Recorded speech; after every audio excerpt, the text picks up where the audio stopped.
सत्ता के गलियारों में कद उनका सबसे अच्छा था।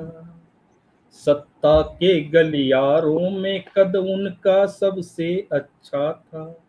कवि हृदय का मन कोमल, निश्चल निर्मल सच्चा था। कवि हृदय का मन कोमल, निश्चल निर्मल सच्चा था।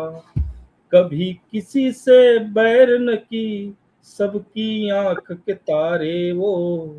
अटल इरादा अंबर सा, पर उनका दिल तो बच्चा था। नमस्कार, शुभ संध्या। मैं हूं पंकज प्रियम और साहित्योदय शब्दांजलि में आप सभी का बहुत बहुत स्वागत, अभिनंदन, हार्दिक अभिनंदन है आप सभी का। और आज हम बात करेंगे, आज बहुत ही संयोग का दिन है कि आज सुभद्रा कुमारी चौहान, राष्ट्र कवयित्री, जिनकी कविताएं हम बचपन में पढ़ते रहे हैं, उनकी कविताओं से हम सभी प्रेरणा लेते रहे हैं, उनकी आज जयंती है 16 अगस्त को। और कवि हृदय, हमारे श्रद्धेय भारत रत्न पूर्व प्रधानमंत्री श्री अटल बिहारी वाजपेयी जी की पुण्यतिथि आज है। तो दोनों विभूतियों को, चूंकि काव्य पुरोधा हैं दोनों, तो उनको हम शब्दांजलि देते हैं। और हमारे साथ संगीता बहुगुणा जी जुड़ी हैं देहरादून से, और धनबाद से जुड़ी हैं डॉक्टर सुदेश चुग, और हमारे साथ और भी हमारे रचनाकार जुड़ेंगे। हम उनका स्वागत करेंगे। तो हम आज शुरुआत करना चाहते हैं संगीता बहुगुणा जी से, कि आप उनके विचारों से कितनी प्रेरित हैं, सुभद्रा कुमारी चौहान जी को और अटल बिहारी वाजपेयी जी को आप किन शब्दों में श्रद्धांजलि अर्पित करना चाहती हैं। स्वागत है संगीता बहुगुणा जी, बहुत बहुत स्वागत आपका। बहुत बहुत धन्यवाद सर। और हमने तो बचपन से ही सुभद्रा कुमारी चौहान जी को पढ़ा है और हमें बहुत अच्छी उनकी कविताएं लगती थी। और ऐसे ही हमारे आदर्श नेता थे आदरणीय अटल जी, वो जो है सभी के प्रेरणा स्रोत है। और आज जो नेता लोग हैं उनको भी उनके जीवन से प्रेरणा लेनी चाहिए। तो मैंने 2 शब्द लिखे थे, छोटी सी कविता है अटल जी पर, वो मैं सुनाना चाहूंगी। अरे ओ भारत के सपूत, देव थे जन्मे धर नर रूप, बिलखता छोड़ गए, बिलखता छोड़ गए। अरे ओ भारत के सपूत, देव थे जन्मे धर नर रूप, बिलखता छोड़ गए, बिलखता छोड़ गए। थे आत्मा से मजबूत, तुम सा शायद हो कोई पूत, सिसकता छोड़ गए, सिसकता छोड़ गए। थे आत्मा से मजबूत, तुम सा शायद कोई पूत, सिसकता छोड़ गए, सिसकता छोड़ गए। लिखते थे कविता रोज, भाषण में खाती ओज, खुशबू बन बिखर गए, खुशबू बन बिखर गए। लिखते थे कविता रोज, भाषण में खाती ओज, खुशबू बन बिखर गए, खुशबू बन बिखर गए। तुम कितनों की थे आस, बदल कर के तुमने इतिहास, छाप निज छोड़ गए, छाप निज छोड़ गए। तुम कितनों की थे आस, बदल करके तुमने इतिहास, छाप निज छोड़ गए, छाप निज छोड़ गए। अरे ओ भारत के रतन, ऋण चुका सके ना वतन, आहा तुम अमर हुए, आहा तुम अमर हुए। अरे ओ भारत के रतन, ऋण चुका सके न वतन। आहा तुम अमर हुए, आहा तुम अमर हुए, आहा तुम अमर हुए। बहुत बहुत धन्यवाद सर, बहुत प्रणाम। बहुत ही सुंदर और बहुत ही सुमधुर गायन आपका। और हमारे साथ पंचकुला चंडीगढ़ से जुड़े हैं श्री गणेश दत्त बजाज जी, उनका भी हार्दिक अभिनंदन स्वागत करना चाहता हूं। और रांची से राकेश रमन रार जी भी जुड़े हैं, उनका बहुत अभिनंदन। और अब कार्यक्रम को आगे बढ़ाते, आज चूंकि दो विभूतियों को हम श्रद्धांजलि अर्पित कर रहे हैं, सुभद्रा कुमारी चौहान प्रखर राष्ट्रवादी कवयित्री और आदरणीय अटल बिहारी वाजपेयी जी, जो हम सभी के प्रिय राजपूत रहे हैं, कवि हृदय हैं।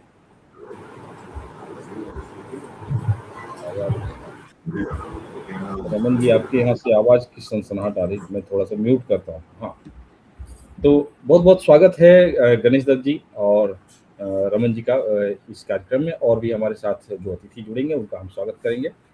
तो आज दो विभूतियों को हम श्रद्धांजलि अर्पित करते हैं। साहित्योदय हमेशा से सभी तमाम जितने भी हमारे कवि हैं या जो भारत के रत्न हैं, उन सभी को शब्दों के माध्यम से श्रद्धांजलि सुमन अर्पित करते हैं। तो हम कार्यक्रम को आगे बढ़ाते हैं और धनबाद से हमारे साथ जुड़ी हैं डॉक्टर सुदेश चुग, पेशे से होम्योपैथिक चिकित्सक भी हैं और लेखिका भी हैं। अपने शब्दों के माध्यम से हिंदी और इंग्लिश में लिखती हैं। कई किताबें भी इनकी प्रकाशित हो चुकी हैं और साहित्योदय परिवार की अभिन्न अंग है। बहुत बहुत स्वागत है doctor Sudesh Chugh. Mic on कर लें।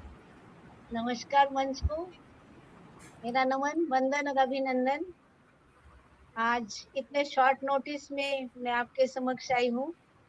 अटल जी को मैं हृदय से श्रद्धांजलि देती हूँ, क्योंकि अंतिम भाषण उन्होंने मेरे जन्म स्थान पर दिया और वो प्रधानमंत्री बने, इसलिए वो उन्हें मैं हृदय से प्यार करती हूँ। अभी भी उनका मैं सम्मान करती हूँ, क्योंकि लास्ट भाषण मेरे जन्म स्थान का था और उन्होंने ये कहा था लास्ट में कि मैं अगर यहाँ शायद लास्ट भाषण नहीं देता तो प्रधानमंत्री नहीं बनता, लेकिन उनकी बात काटी गई, आप तब भी बनते, क्योंकि ये जगह आपके लिए शुभ थी। मैं इन शब्दों के साथ उनको विनम्रता से श्रद्धांजलि अर्पित करती हूँ। और सुभद्रा कुमारी चौहान जी की मुझे बचपन से कोयल कविता पसंद थी, मैं उनको भी नमन करती हूँ। दोनों के लिए दोहे। शब्दों में ओजस्विता, हृदय में था सम्मान, अटल रहे हर मोड़ पर भारत की पहचान, भारत की पहचान। कवि हृदय, चिंतक महान, राजनीति के धीर, राष्ट्र धर्म के पथ पर रहे, बनकर जन गंभीर, बनकर जन गंभीर। मैं तो उनके हर चीज से, मतलब उनकी एक एक बात से अपने अंदर वो चीजें ले चुकी हूँ कि उनसे मैंने बहुत शिक्षा प्राप्त की। शब्दों में जिनके राज था, स्वर में हिंदुस्तान, अटल रहे हर स्थिति में भारत का अभिमान, भारत का अभिमान। कवि थे, चिंतक थे, जन नायक, सरल हृदय इंसान, देश हित को सर्वव्यापी रखना था उनका अभिमान, था उनका अभिमान। संसद में भी कविता गूंजी, वाणी बनी मिसाल, राष्ट्र प्रेम की राह दिखाकर हुए अमर तत्काल। आज नहीं है साथ हमारे, फिर भी जीवित नाम, भारत की हर धड़कन में है अटल जी का धाम, अटल जी का धाम। नम तुम्हें है राष्ट्र पुरुष, नम तुम्हारी शान, युगों युगों तक गूंजता रहे अटल तुम्हारा नाम, अटल तुम्हारा नाम। जय हो। फिर से जय हिंद भारत के साथ मैं उन्हें नमन करती हूँ। और अगली मेरी कवित्री, जिसे कि मैं बचपन से पढ़ती और सुनती आई हूँ, हृदय से उनकी आवाज और उनकी कविताएं मुझे बहुत पसंद है। दो शब्दों, दो दोहों में उनको श्रद्धांजलि। कलम बनी जब शौर्य की, जाग उठा हिंदुस्तान, सुभद्रा जी की लेखनी ने भर दी वीरों में जान, भर दी वीरों में जान। नारी होकर भी रचा वीरत्व भरा इतिहास, झांसी वाली रानी से जग में फहराया प्रकाश, जग में फहराया प्रकाश। आज हम उनकी लाइनों से सोचते हैं हम भी नारी हैं, उनसे बहुत पीछे हैं। जितनी वो आगे थी, हम उनके पद चिन्हों पर चले, लिखने तो लगे, लेकिन कभी अंत तक बराबरी नहीं कर सकते। वीरांगना के लिए चंद लाइनें। कलम उठी तो शब्द बने आजादी के स्वर, कविता में जागा भारत का साहस और प्रखर। वीरांगना की गाथा को जन जन तक पहुंचाया, नारी के भीतर छिपा शौर्य जग के सामने लाया, जग के सामने लाया। आज नारी जो कुछ भी है, उनकी कविताएं पढ़कर भी बहुत आगे निकली। सुभद्रा की लेखनी में था मातृभूमि का मान, उनकी कविता बन गई स्वाधीनता की पहचान। आज भी उनकी पंक्तियां देती साहस अपार, उनकी अमर लेखनी को मेरा शत शत बार नमस्कार, मेरा शत शत बार नमस्कार। हिंदी साहित्य की धरती पर उनका अमिट निशान, सुभद्रा जी को नमन हमारा, युगों युगों तक रहे उनका सम्मान, युगों युगों तक रहे उनका सम्मान। जय हिंद, जय भारत। धन्यवाद आप सबको सुनने के लिए। कहीं खो गई। बहुत ही सुंदर आपकी अभिव्यक्ति।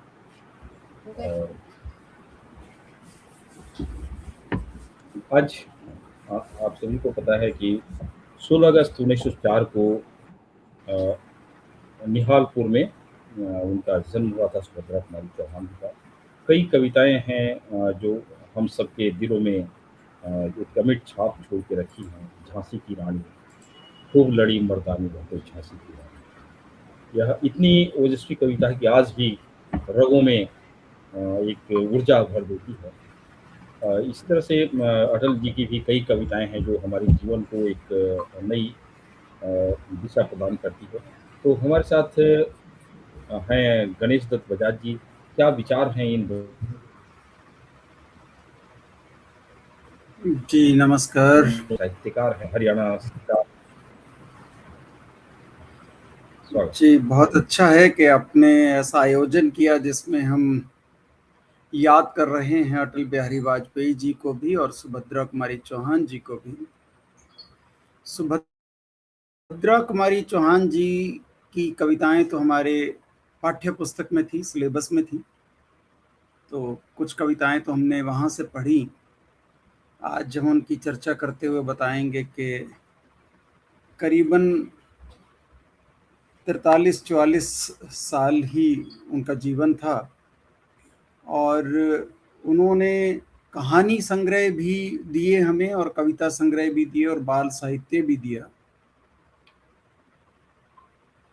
बिखरे मोती उनका पहला कहानी संग्रह था और लगभग उन्होंने 46 कहानियाँ टोटल लिखी हैं और अनेकानेक उन्हें पारितोषिक मिले। मुकुल नाम के कविता संग्रह के लिए भी उन्हें 1931 में पारितोषिक मिला था और 1932 में बिखरे मोती के लिए मिला था। भारतीय डाकतार विभाग ने सुभद्रा कुमारी चौहान के सम्मान में 25 पैसे का एक डाक टिकट उन दिनों में जारी किया था। और सम्मान देने की बात है इसलिए भारतीय तटरक्षक सेना ने 2006 में सुभद्रा कुमारी चौहान की राष्ट्र प्रेम की भावना को सम्मानित करने के लिए एक तटरक्षक जहाज का सुभद्रा कुमारी चौहान नाम दिया था। कहानी संग्रह में बिखरे मोती, उन्मादिनी, सीधे साधे चित्र और कविता संग्रह में मुकुल, त्रिधारा, मुकुल और अन्य कविताएं, प्रसिद्ध कविताएं इत्यादि के नाम से छपी। और बाल साहित्य में झांसी की रानी, कदम्ब का पेड़ जो हमारे पाठ्य पुस्तक में भी था और सभा का खेल इत्यादि हैं।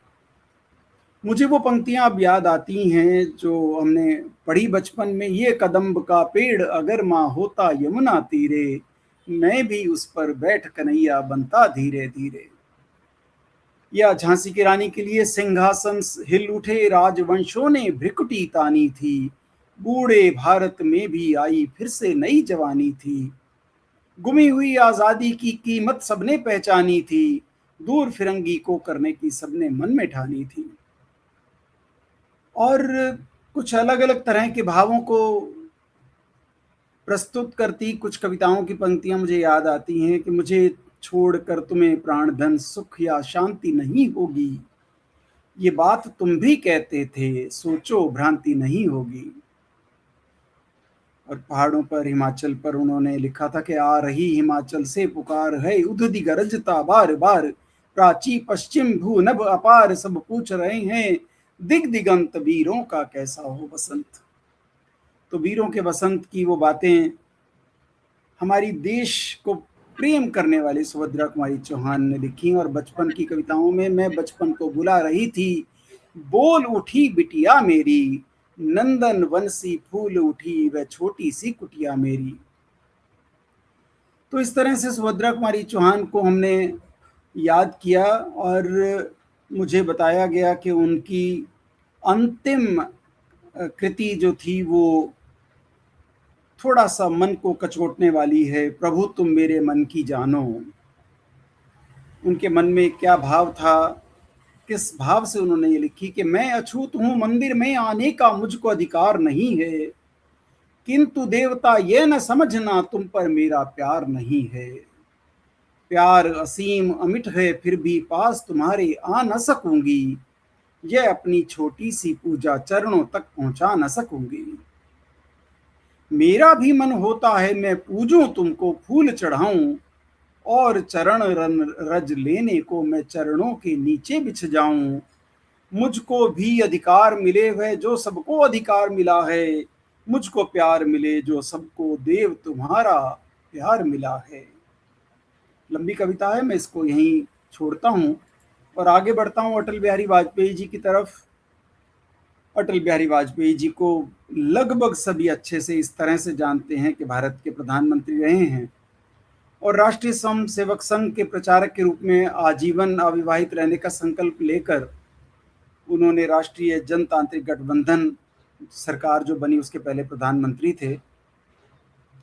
और आरंभिक जीवन उनका मध्य प्रदेश के ग्वालियर में हुआ और कानपुर से डीएवी कॉलेज से उन्होंने एमए किया और उसके बाद कानपुर में ही उन्होंने एलएलबी भी किया।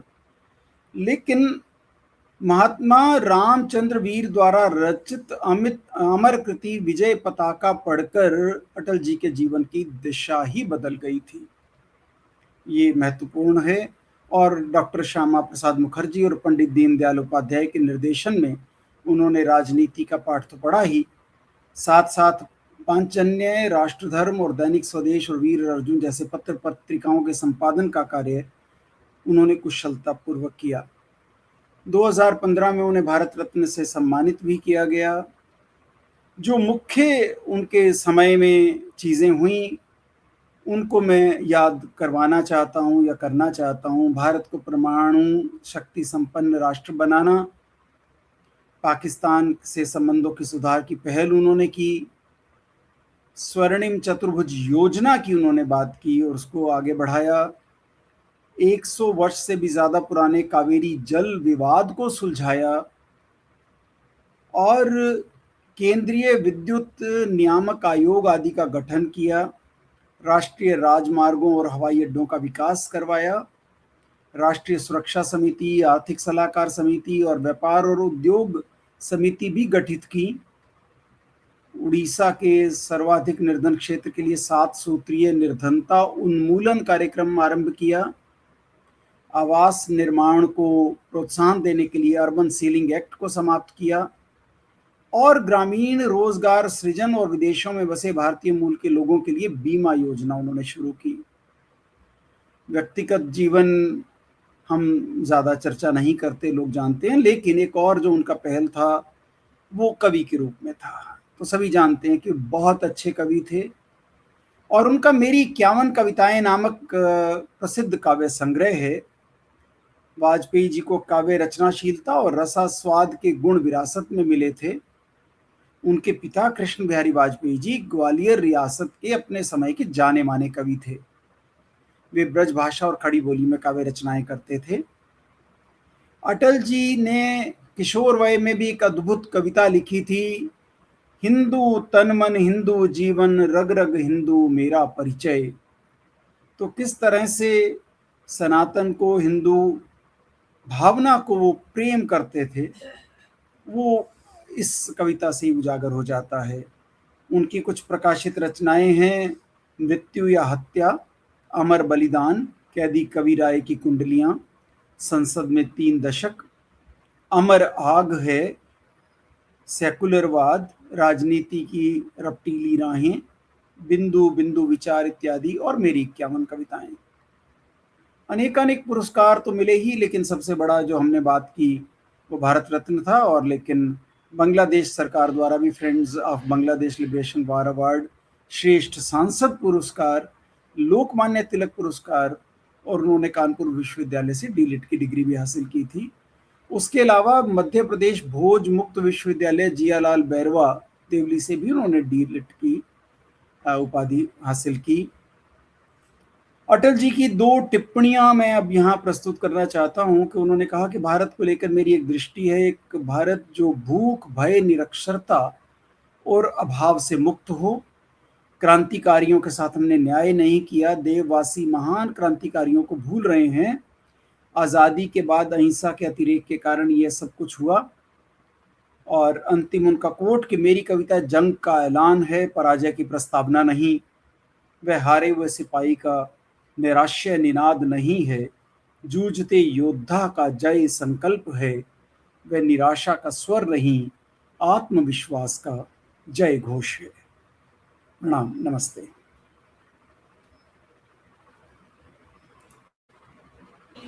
बहुत ही विस्तृत तरीके से आपने उनके शब्दों को अपने शब्दों के माध्यम से श्रद्धांजलि अर्पित की है। ये ऐसी विभूतियाँ हैं जो इनके बारे में कुछ भी लिखना, कहना, चर्चा करना सूर्य को दीपक दिखाने के बराबर है। आज लोग चाहे जितने भी आगे बढ़ जाएं, लेकिन इन्होंने जो कीर्तिमान स्थापित कर दिए, इन्होंने जो एक लकीर खींच दी है, उसे पार कर पाना हर किसी के बस की बात नहीं। तो चलिए इस क्रम को आगे बढ़ाते हैं और हमारे साथ रांची से जुड़े हैं वरिष्ठ हमारे साहित्योदय के अभिन्न अंग हैं और नाट्य कला कविता हर दिन आप इनकी कविताएं देखते होंगे। एक और बहुत अच्छे फोटोग्राफर, ये वाइल्ड लाइफ फोटोग्राफी करते हैं, राकेश रमन जी। और काफ़ी जगहों पर ये चूँकि जंगल विभाग से जुड़े हैं, वन विभाग से जुड़े रहे हैं, तो एक प्राकृतिक इनका जो जुड़ाव रहा है वो दिखता है। कलाकार के क्षेत्र में कई फिल्मों में नागपुरी और दूसरे फिल्मों में इन्होंने अभिनय भी किया है। तो बहुत बहुत अभिनंदन, स्वागत है हमारे बड़े भाई समान राकेश रमन जी का। बहुत बहुत अभिनंदन, स्वागत है।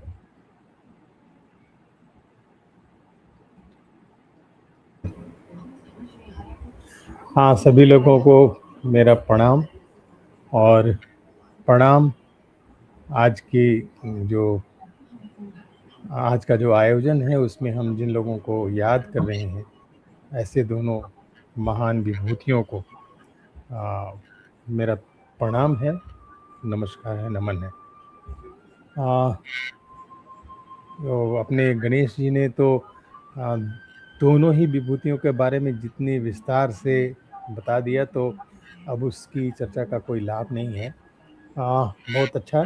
और हम लोग अपने संगठन में, अपनी संस्था में कई बार कई प्रेरक कविताओं का पाठ करते रहते हैं। उसमें अटल जी की एक कविता है कि शपथ लेना तो सरल है, पर निभाना ही कठिन है। तो ये इस कविता में बहुत सारा है कि आप इंद्र का पद लेना भी सरल है, लेकिन मैंने आपको इस तरह से इतनी प्रेरक है कविता कि हम लोग वो प्रतिदिन सुबह में उसको गाया करते थे। तो ऐसे अटल जी जो खुद विदेश मंत्री रहते समय भी भारत को जिस प्रकार से उन्होंने रिप्रेजेंट किया था, भारत को जिस प्रकार से जिसको कहा जाए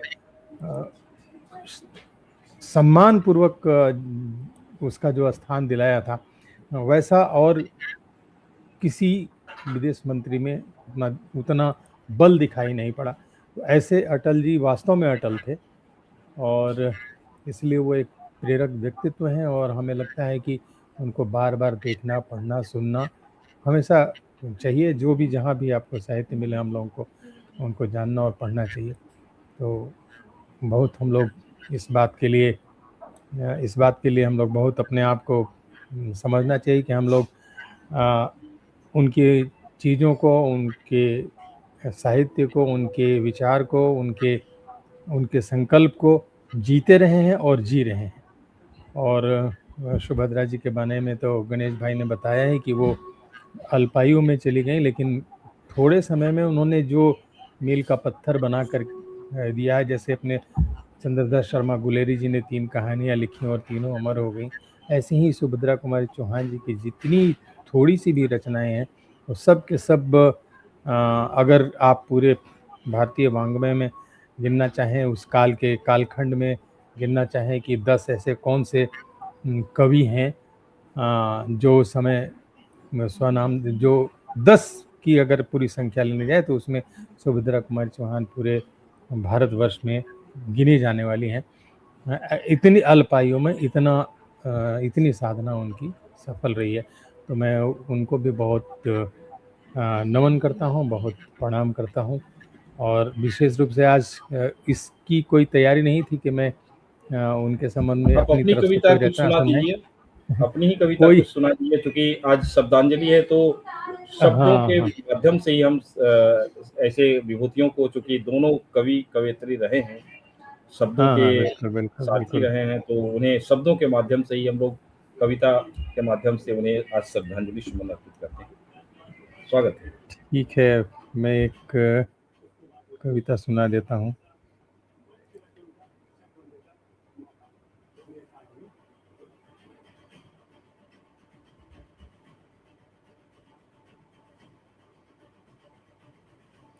असल में कुछ उसी तरह की कविता रही तो बहुत आनंद आया, लेकिन अभी हमको छांटने का भी समय नहीं मिला, तो मैं फिर भी एक पढ़ा दे रहा हूँ। इस कविता का शीर्षक है शून्य। सब कुछ है पर कुछ भी नहीं है, सब कुछ है पर कुछ भी नहीं है, जीने का बस यही ढंग सही है। सब कुछ है पर कुछ भी नहीं है, जीने का बस यही ढंग सही है। यह तेरा बंधन, यह मेरा बंधन, यह तेरा बंधन, यह मेरा बंधन, सब स्वयं को श्रेष्ठ कहते हैं। जो मुक्त है सब बंधनों से, वो उसके पीछे पड़े रहते हैं। जो मुक्त है सब बंधनों से, वो उसके पीछे पड़े रहते हैं। जग की आज रीत यही है, सब कुछ है पर कुछ भी नहीं है, जीने का बस यही ढंग सही है। शून्य से सारा सृजन है, शून्य में ही होता विलीन। शून्य से सारा सृजन है, शून्य में ही होता विलीन। एक सृजन के मोह में फिर क्यों मन को करना है मलिन। एक सृजन के मोह में फिर क्यों मन को करना है मलिन। हाथ में है पर वह मेरा नहीं है, हाथ में है पर वह मेरा नहीं है, जीने का बस यही ढंग सही है। सब कुछ है पर कुछ भी नहीं है, जीने का बस यही ढंग सही है। व्यष्टि से समष्टि तक मार्ग यही अपनाना होगा, व्यष्टि से समष्टि तक मार्ग यही अपनाना होगा। विश्व बंधुत्व का लक्ष्य भी इसी राह से पाना होगा। थोड़ी गहरी बात है, समझना है कि व्यष्टि से समष्टि तक मार्ग यही अपनाना होगा। विश्व बंधुत्व का लक्ष्य भी इसी राह से पाना होगा। बात यह मानी हमने पर सबने कही है, सब कुछ है पर कुछ भी नहीं है, जीने का बस यही ढंग सही है। सब कुछ है पर कुछ भी नहीं है, जीने का यही ढंग सही है। बहुत सुंदर, बहुत सुंदर। और चलिए अब हम कार्यक्रम के समापन की ओर हैं। एक जब 2018 में अटल जी का निधन हुआ, तो मुझे लगा कि शायद 15 अगस्त को ही मौत उनके पास आई होगी, लेकिन उन्होंने कहा एक दिन रुक जाओ, कहीं मेरे निधन से आज़ादी का यह पर्व कहीं मायूस न हो जाए, इसलिए उन्होंने क्या बात। अपने को ही टाल दिया एक दिन के लिए। तो उसी पर एक कविता उसी समय लिखी गई थी, 2018 की कविता है। वाह।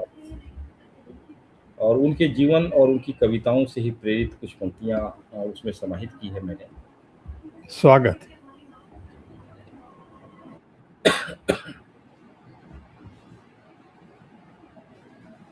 उन्हीं अजात शत्रु के नाम से उनकी है, लोग उन्हें मानते थे कि वही एकमात्र ऐसे शख्सियत हैं जिनका कोई शत्रु ही नहीं था, चाहे पक्ष हो या विपक्ष हो, सबकी आंख के वो तारे थे। तो उनके निधन पर ही उसी दिन कविता यह लिखी गई थी। अजात शत्रु, रास्ता रोक कर आज वो खड़ी हो गई, सच जिंदगी से मौत बड़ी हो गई। रास्ता रोक कर आज वो खड़ी हो गई, सच जिंदगी से मौत तो बड़ी हो गई। लड़ लेता जो दुश्मन कोई और होता, मौत तो गले लगाने को खड़ी हो गई। लड़ लेता जो दुश्मन कोई और होता, मौत तो गले लगाने को खड़ी हो गई। रास्ता रोक कर आज वो खड़ी हो गई, सच जिंदगी से मौत बड़ी हो गई। न थका न रुका तू जीवन के सफर में, न थका न रुका तू जीवन के सफर में, चलता ही रहा हमेशा सत्य की डगर में। एक वोट से गिर गई सरकार तुम्हारी, लेकिन गिरा नहीं तू किसी की नजर में। एक वोट से गिर गई सरकार तुम्हारी, लेकिन गिरा नहीं तू किसी की नजर में। बन के अजात शत्रु हमेशा तुम खड़े रहे, बन के अजात शत्रु हमेशा तुम खड़े रहे। सियासी चक्रव्यूह में भी तुम अड़े रहे। बाधाएं आती रही, तुम्हें डगमगाती रही, लेकिन दुश्मन के सीने पर तुम चढ़े रहे। दुश्मन के सीने पर तुम चढ़े रहे। आज मौत क्या जिंदगी से बड़ी हो गई, जो तुम्हारी राह रोक कर खड़ी हो गई। छुप गया सूरज एक युग का अंत हुआ, डूबा सावन यूं आंखों की छड़ी हो गई। वो सावन का ही महीना था उस वक्त भी, आज भी सावन का महीना है, और खूब जोरदार बारिश हुई थी उनकी अंतिम यात्रा में। आज मौत क्या जिंदगी से बड़ी हो गई, जो तुम्हारी राह रोक कर खड़ी हो गई। छुप गया सूरज एक युग का अंत हुआ, डूबा सावन यूं आंखों की छड़ी हो गई। पक्ष विपक्ष सबकी आंखों के तारे का तारा थे, पक्ष विपक्ष सबकी आंखों का तारा थे। लोकतंत्र के क्षितिज पर एक ध्रुव तारा थे, अपने उसूलों पर हमेशा ही अटल रहे। साहित्य सरिता बहती अविरल धारा थे। प्रखर कवि ओजस्वी दहाड़ती बोली थी, विरोधियों को सदा चित्त करती गोली थी। सौम्य हृदय नेता कुशल सदा सरल रहे, निश्चल निर्मल मुस्कान उनकी बड़ी भोली थी, बड़ी भोली थी। बहुत बहुत धन्यवाद। और उन पर आज की इस टिप्पणी, और इसमें कुछ और आप सभी अगर कोई और भी अगर प्रस्तुति देना चाहते हैं, कुछ कहना चाहते हैं तो उनका स्वागत है, नहीं तो इस कार्यक्रम का हम समापन करेंगे। गणेश दत्त जी। तो चलिए आज हम फिर कल शाम के 8 बजे मन भावन सावन की तीसरी सोमवारी पर इस बार संचालन लेकर आ रही हैं रांची से खुशबू वर्णवाल सीपी जी, बेहतरीन भजनों के साथ, गीतों के साथ, एक अच्छी टीम के साथ। कल रात 8 बजे आप सभी जरूर देखें मन भावन सावन। और अटल जी पर हमारा एक काव्य संग्रह भी हमारा आ रहा है, अटल काव्य, जो दुर्गायन महोत्सव में उसका विमोचन होना है। तो आप सभी एक सुंदर रचना अटल जी को समर्पित करती हुई कविता अवश्य हमें भेजें, हम उसे प्रकाशित करेंगे। और आज की शब्दांजलि कार्यक्रम में सभी को उपस्थित तमाम अतिथियों का हमारे साथ जो जुड़े रहे फेसबुक के माध्यम से, और यहाँ भी अरुण पाठक जी, सुदेश चुग जी यहाँ जुड़ी हैं, गणेश दत्त बजाज जी, और संगीता बहुगुणा जी और राकेश रावण जी का बहुत बहुत धन्यवाद। और सभी दर्शकों का बहुत बहुत धन्यवाद। इसी तरह हमारे साहित्य उदय से जुड़े रहें, इस परिवार के सदस्य बने रहें और अपना प्यार लुटाते रहें। शुभ संध्या, अपना ख्याल रखें। नमस्कार।